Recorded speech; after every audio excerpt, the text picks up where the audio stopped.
दोस्तों, भारत और पाकिस्तान की अंतर्राष्ट्रीय सीमा पर एक बार फिर बुलडोजर दिख सकता है। जी हां, आप ठीक सुन रहे हैं। कुछ दिन पहले राजस्थान के अंतर्राष्ट्रीय बॉर्डर जो है पाकिस्तान से जुड़ा हुआ, उन जिलों में कई जगह पर ऐसी कार्यवाही हुई कि सीमा से 50 किलोमीटर तक भीतर जहां पर भी अवैध अतिक्रमण थे उनको हटाने की कार्यवाही हम सब लोगों ने देखी। वो सिर्फ एक कार्यवाही तक सीमित नहीं थी, बल्कि वो कार्यवाही एक सियासी रूप भी ले चुकी थी। कई प्रकार के नेताओं के बयान, क्रिया प्रतिक्रियाएं हुई और ये बवाल इतना मचा कि आखिर में ये बात धार्मिक स्तर तक भी बढ़ चुकी थी। लेकिन उसके बाद कुछ दिनों तक यह कार्यवाही शांत रही, लेकिन आज एक बार फिर ऐसी चर्चाएं हैं कि जल्द ही सीमावर्ती क्षेत्रों में एक बार फिर अवैध अतिक्रमणों पर बुलडोजर चल सकता है। राजस्थान के सीमा पर सटे श्रीगंगानगर, बीकानेर, जैसलमेर, बाड़मेर सहित जो सीमावर्ती जिले हैं, उन जिलों के कलेक्टर और एसपी के साथ देश के गृह मंत्री अमित शाह ने बैठक की है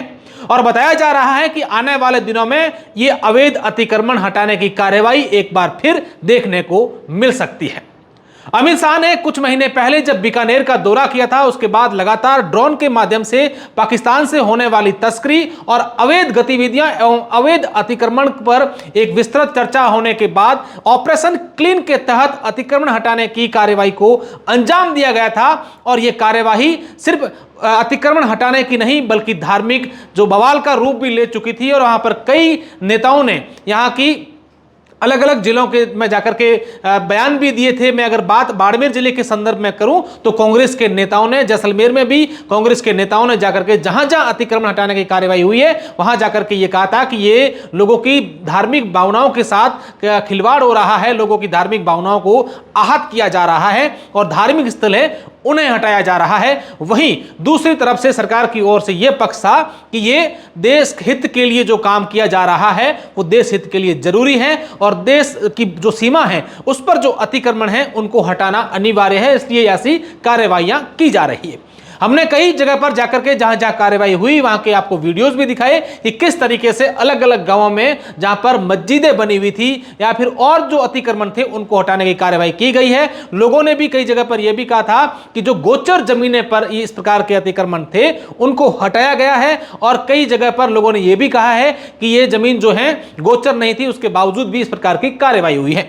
इस कार्रवाई को लेकर कई लोगों ने यह भी आरोप लगाया कि यह जो कार्रवाई हो रही है यह सिर्फ एक धर्म विशेष को टारगेट करके उनके धार्मिक स्थल हैं उनको हटाने की कार्रवाई हो रही है। लेकिन कई जगह पर यह भी देखा गया कि कुछ अलग अलग धर्मों के भी धार्मिक स्थान जो हैं उनको भी हटाया गया था। लिहाजा अब देखने वाली बात होगी कि अमित शाह की इस बैठक के बाद तमाम जिला कलेक्टर्स और एसपी को, जो सीमावर्ती 5 जिले हैं उनके कलेक्टर और एसपी को बुलाया गया है, जो एसपी हैं उनको दिल्ली बुलाया गया है, उनके साथ बैठक हुई है। वहीं जो 5 जिलों के कलेक्टर हैं उनके साथ जयपुर में वर्चुअली मीटिंग हुई है और अब आने वाले दिनों में यह कार्यवाही किस प्रकार की होगी, क्या एक बार फिर सियासी बवाल इस कार्यवाही को लेकर के उठेगा, ये देखने वाली बात होगी।